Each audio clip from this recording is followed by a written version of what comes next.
Milo, welcome back to the Red Light Show. Oh man, thank you for having me. It's been a while, huh? Yeah.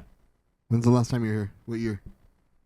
Oh man, I want to say 2018? 2017 or Probably 2016, 2018. 17. 18. Trump's 2018. You were definitely. That's our last hardcore year. Yeah. And Chris Austin was doing the booking. Yeah, right. Yeah. Exactly. Yeah. So how are you? Oh, I'm good, man. Tell people about yourself. You're obviously a musician, and what made you get the bug? I'm sorry. What made you get the bug? Well, my there's a little bit of music in my family. My dad was actually the catalyst there, so he played a little bit, and his brothers had a ballroom in San Bernardino. Well, started in Kansas City, Missouri, and then, in fact, that uncle was known as the White Cab Calloway back there, and then they came to San Bernardino, had a ballroom, and so he wanted me to play some kind of music. When he came to Oxnard after World War II, and this was like before the beaches were developed, so there was not even a Channel Islands harbor. Well, this woman there, she was a former vaudevillian. She had bought up properties there, and my dad was a builder, and so she hired him to build houses that she turned into rental income. She said, if you ever have children, I'll give them piano lessons. So here I come along late in their life, and when I'm 6 years old, they started piano. Well, of course, they start me on the classical music for young learners, and which not too exciting. But after one, I forget it was about a year or two in, at the end of one of my lessons, she's a small stature woman. She breaks out with this boogie woogie that to this day, I mean, I'm 6 years old, 7 years old, whatever. But even if I replay it, compared to any of the men that play boogie woogie, this stuff was dirty, nasty, scary, and she's short, but her arms reached both ends of the piano at the same time. It was I still get chills when I think about it. So that planted the seed, and then, but I wasn't exposed to that kind of music. You had what? What was your dad doing, and your uncle? Well, as far as music-wise, they were doing. My uncle was still. He was doing some private parties and stuff. He was down in the Long Beach area. They're like 2 generations removed from me. My parents could have been my grandparents, kind of thing. And my dad didn't do any. Once he, that was all in his teen and early 20 years, that he was part of the family orchestra, the ballroom orchestra. And, but that planted the seed. And then I got bored with it after that. I'm taking my piano lessons and seeing my friends out playing baseball out in the street, and all that kind of stuff. And fast forward. Oh, well, I don't know how much you want to get into this. So then I'm 8 years old, riding with my dad, and I heard Johnny Cash's Boy Named Sue on the radio. And that just blew me away. Just the attitude, and then, the lyrics are cool, Yeah. Mud and the blood and the beer and all that. And my mom buys me the 45, and I'm playing a badminton racket, strumming it listening to the Boy Named Sue. My dad grabs me, takes me to Oxnard Music Store, and the guy Henson's. And at that time, for kids, they would get you a classical guitar, big old fat wide neck, but because they had nylon strings, it's easier on your fingers. But I don't have the long, lanky guitar player fingers anyway, so it's very discouraging. And what do they start you on? The nursery rhymes. Yeah. Twinkle, Twinkle, Little Star, Camptown Races, Old On Top of Old Smoky, which I had already suffered through on piano. So now I'm on my second go around, and by that time, not only Johnny Cash, but I'd also been exposed to Creedence Clearwater, which also, I mean, struck a nerve with me, like the vibe. Yeah, I could relate to it. And so I'm like 3 months into this, and so Oxnard Music Store, musical instruments, they had sheet music and lessons. Well, my mom bought the sheet music for me of a boy named Sue. Well, it's really not a sheet music worthy song, dun da da dun da da dun da da dun. Although you do have on the record the Carl Perkins fills in the background, but I had it, and it meant something to me. A big old picture of Johnny Cash in a brooding look, like he's at San Quentin or something. His lips, he's got the hair lip, and so I He's a told my modern mom, day cowboy, man. huh? He was a modern day cowboy. Oh yeah. So I told my mom I want to quit if I can't play this. And I said, well, so the guy, the Tony Joe, that was his Americanized nickname. I call him Bavarian. It was some sort of German, Austrian, something, thick accent, but his Americanized nickname, Tony Joe. So I go to my next lesson and got on top of Old Smokies up there on this music stand. My mom told me to tell him I want to play this. So I hold that up. I'm 8 years old and I want to play this. And he looks at it. Well, I didn't realize that Johnny Cash, how would I know? None of it made sense to me. I could barely read.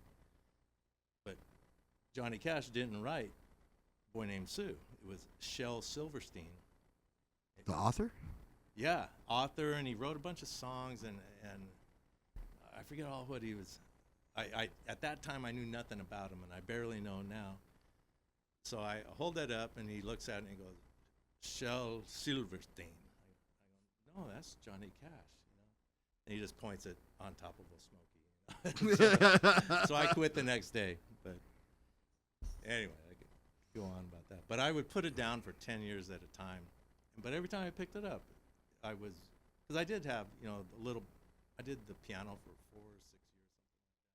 Did horn and band. So I had some structure, but I was a terrible student. I didn't like to practice. And I wasn't interested in the academics. When did you hunker down and start like, all right, I want to try to be good?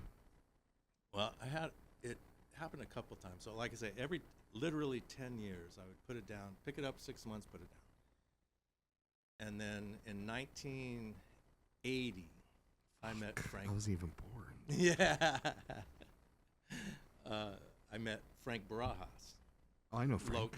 Local legend for years and years and years. At that time, their band was the Strangers, that they renamed Durango 95. And they had a long local run, did some records and stuff. And I started hanging out with them, going to all their gigs and kind of stuff. And so I started playing again. But by that time, I was disenfranchised with the rock music, stuff, whatever you heard on the radio. I would wait all day to hear, and so I had finally got really into the Rolling Stones. Like Creedence Clearwater was on my radar first, then the Rolling Stones. Rolling Stones introduced me to Chuck Berry. I became a huge Chuck Berry fan. But I would wait for the Doors, Jimi Hendrix, or Rolling Stones on the radio. The rest of it I didn't care about. And about the only Jimi Hendrix they played was All Along the Watchtower. Boy, did they play that. Oh my God, I'd heard it enough. So you sit there and listen, and then you try to repeat what you're hearing? I really wasn't playing, but that was just me listening. So then, but in 1980, I started trying to play a little bit. And then 83, heard Stevie Ray Vaughan for the first time, Pride and Joy, that Texas Roadhouse Shuffle. Oh, man.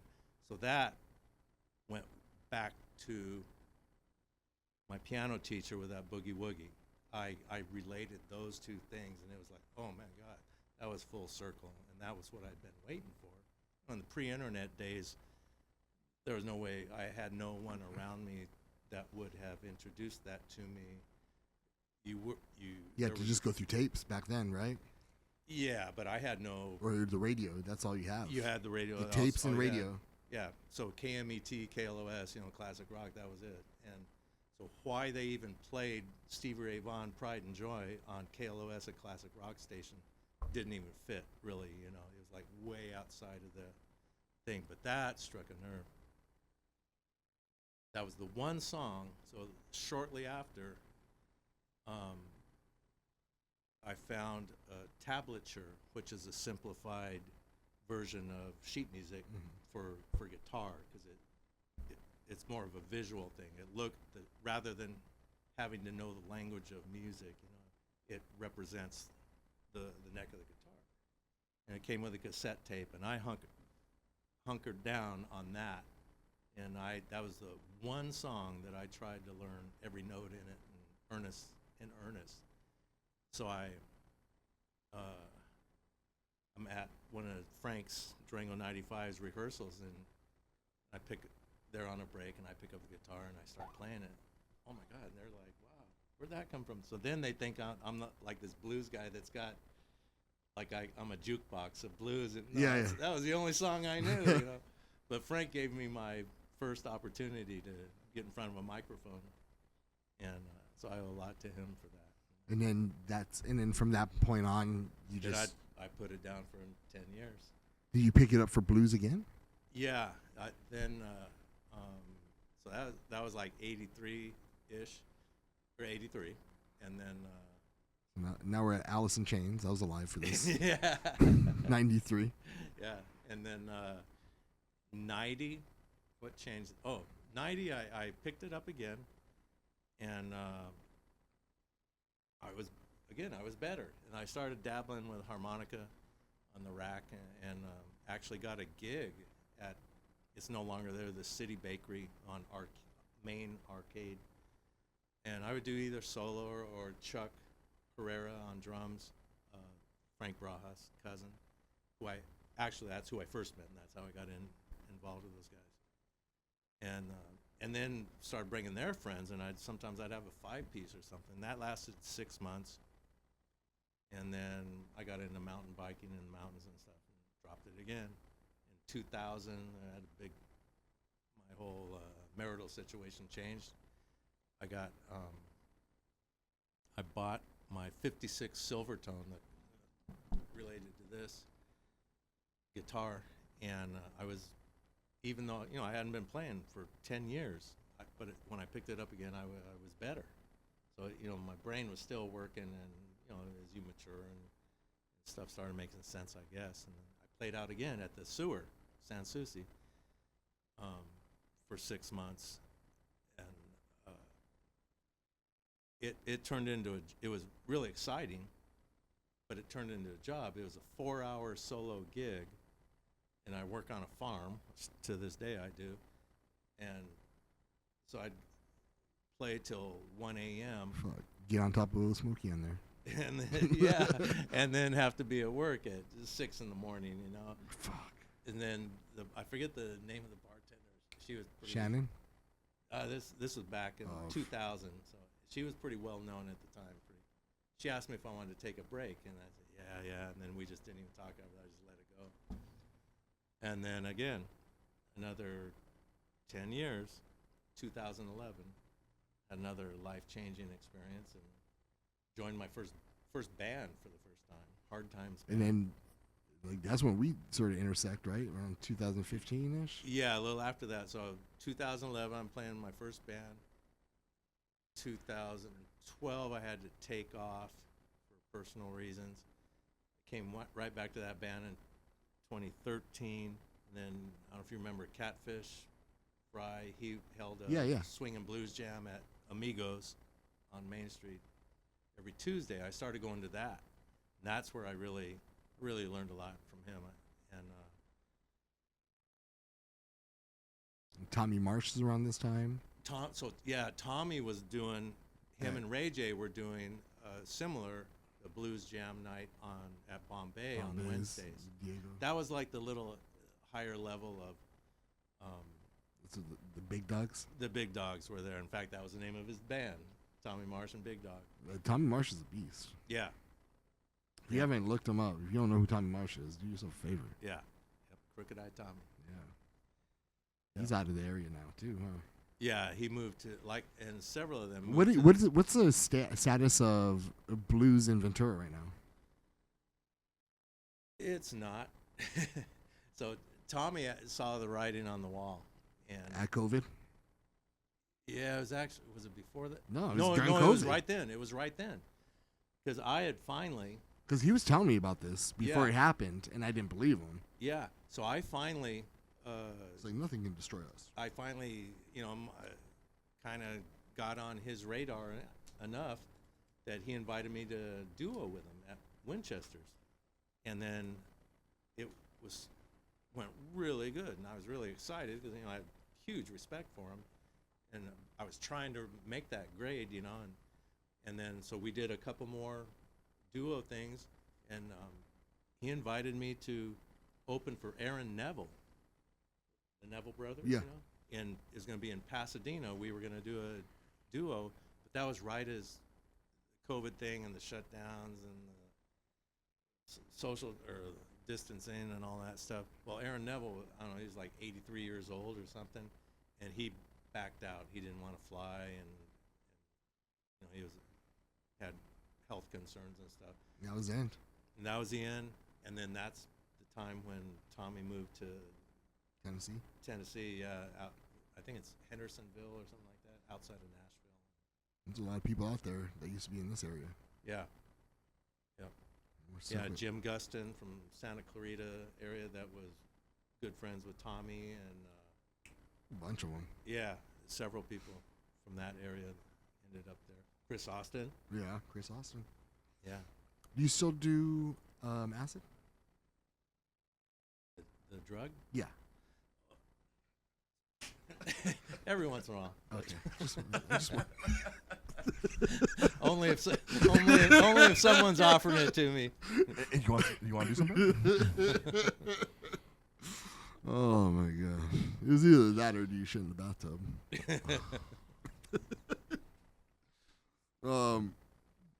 What do you got coming up? Like, what's your plan? Like, what are you doing as a musician? Well, I'm not a big songwriter. I have a few originals, and I've got a bunch in the unfinished, but they're not like hit songs. That's how Isaac is too. He has a bunch of things not finished. Yeah. They're in the process. Yeah. So I'm not. I don't have a lot of free time for that.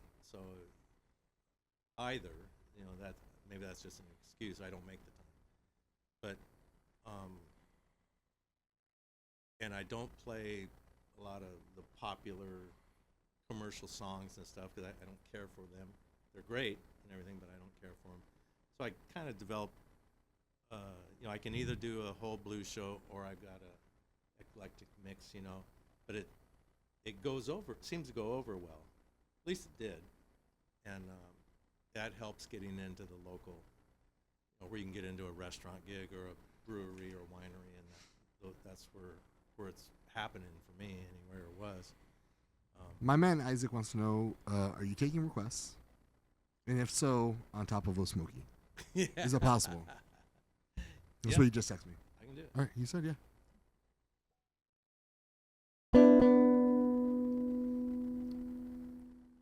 turned me down, or is you? You. Or is that it? Oh, I just don't have you out. Oh, okay. The monitors. I just don't let y'all out. I can play this song.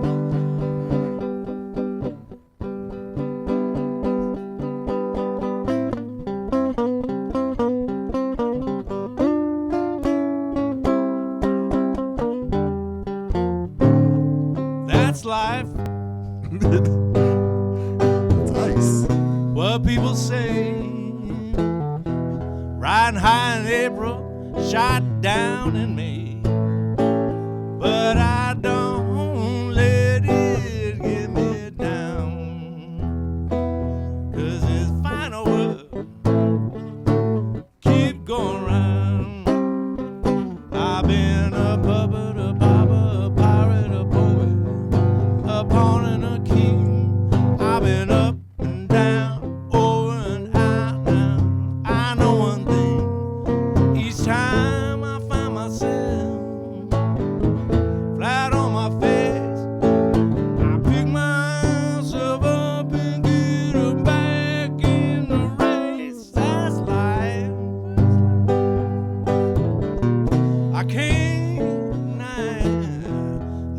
thought of quitting, but my heart just would not bite. I ain't got nothing shaken by this here July. I'm gonna climb on a big bird, take off and fly.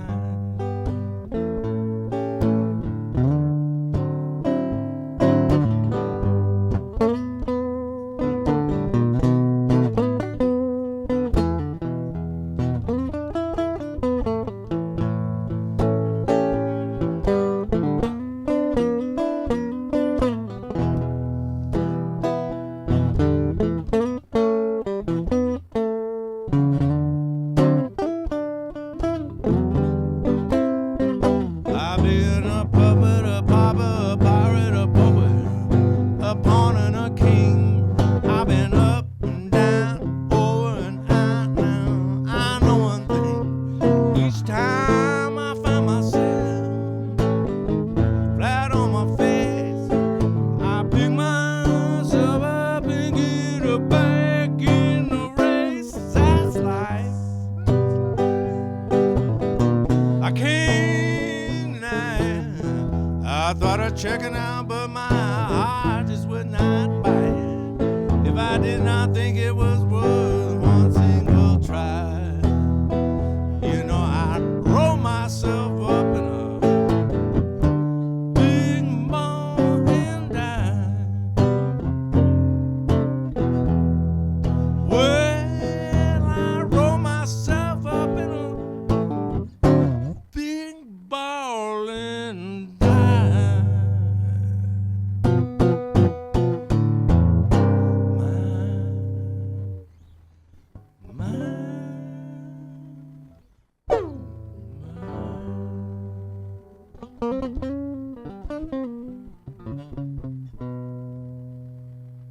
For Isaac. Yeah. Yeah. That's sweet. Dude, I